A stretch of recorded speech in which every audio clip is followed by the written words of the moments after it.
You're listening to Haunted Throttle Night Shift. Real bikes, real roads. Tune in while you tune up. Tonight on Haunted Throttle Night Shift, Kawasaki tells some riders to park it. Minnesota gives lane filtering the green light. And a trail ride near Mount Rainier turns into a full-on rescue. We'll start with a big one if you ride green. Kawasaki Motors USA has issued a safety recall for certain model year 2025 KX450, KX450SR, and KX450X motorcycles. These are competition and cross-country bikes, the lime green machines you see at tracks and off-road events across the country. The problem is inside the engine. A metal crankshaft bushing can seize while you're riding. If that happens, the bike can suddenly lose power or stall, which obviously raises the risk of a crash. In some notices and reports, the language is pretty clear.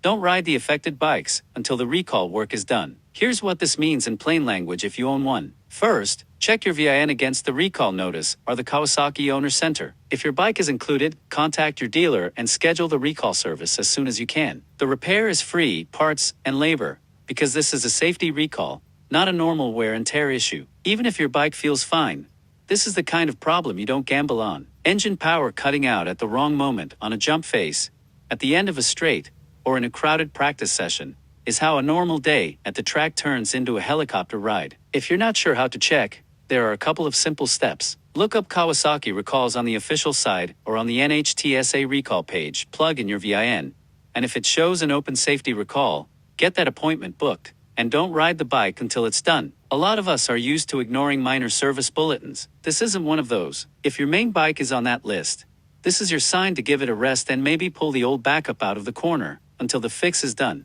In Minnesota, the rulebook is changing. As of July 1st, 2025, the state has joined the short list of places where some form of lane filtering is legal. Riders are allowed to move between lanes and slow or stop traffic under strict conditions. You can filter when traffic is stopped or moving slowly. You're limited to about 25 miles per hour, and you can't go more than a small amount faster than the cars around you. There are restrictions on where you can do it.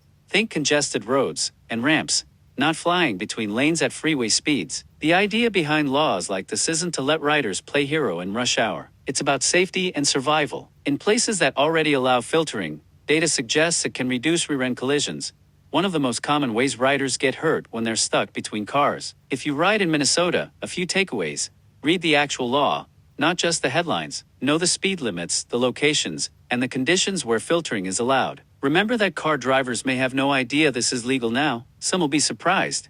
A few may even be hostile. Don't assume they're going to leave you room. Use it as a safety tool, not a stunt. The whole point is to get you out of the crush zone, not to set a new personal best through traffic. And if you're listening from a state that doesn't have lane filtering yet, laws like this are worth watching. The more data that comes in showing fewer rear-end collisions and better traffic flow, the more pressure there'll be on other states to reconsider their own bans. For our last story tonight, we head to the woods. In Pierce County, Washington, a dirt biker had to be rescued after a trail gave way beneath him, and he fell down into a ravine in rugged terrain near Mount Rainier. Reports say the rider was seriously injured and ended up in a remote spot that wasn't easy for first responders to reach. Search and rescue teams, deputies, and firefighters worked together to get him out. It took ropes, technical gear, and a coordinated effort just to reach the rider, stabilize him, and haul him back up to where he could be transported for medical care. If you spend time off-road, there are a few quiet lessons in a story like this. Tell someone where you're riding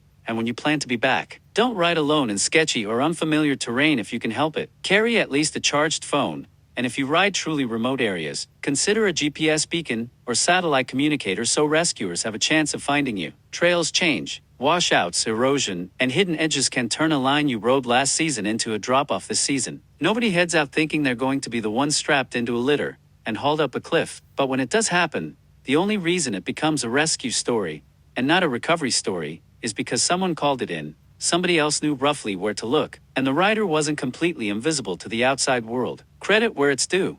The teams that train for this kind of thing and go over the edge when everyone else is backing away from it don't get nearly enough attention. They're the reason a lot of riders get a second chance. That's it for tonight's Haunted Throttle Night Shift.